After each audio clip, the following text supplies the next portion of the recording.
வாழ்க்கையில ஜெயிக்கணும்னு வந்தா நம்ம தோக்கடிக்கிறதுக்காகவே எதிரில் ஒருத்தர் இருப்பார்.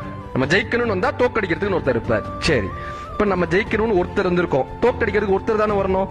ஏன் 10 பேர் இருக்காங்க? ஃபீல்டர்ஸ் ஒரு 10 பேர் ஏன் இருக்காங்க? ஜெயிக்கிறதுக்கு நம்ம ஒருத்தர் தான் வருவோம், தோக்கடிக்கிறதுக்குன்னு ஒருத்தர் வந்தானா அவனுக்கு உதவியா ஒரு 10 பேர் இந்த சமூகத்துல கூடிடுவாங்க.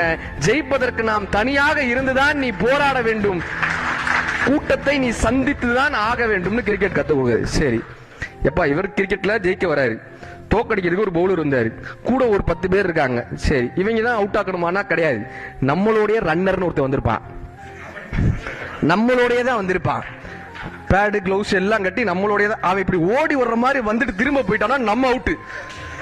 என்னடா அர்த்தம்னா, எதிரிகள் மட்டும் நம் வீழ்ச்சிக்கு காரணம் அல்ல, நண்பர்களிடமும் ஜாக்கிரதையாக இருக்க வேண்டும் என்பதை கிரிக்கெட் நமக்கு கத்துக் கொடுக்குது. எல்லாத்துக்கும் மேல என்ன தெரியுமா, ஆடியன்ஸ் ஒரு 4000 பேர் உட்கார்ந்துருப்பான், ஓன்னு கத்திக்கிட்டே இருப்பான்.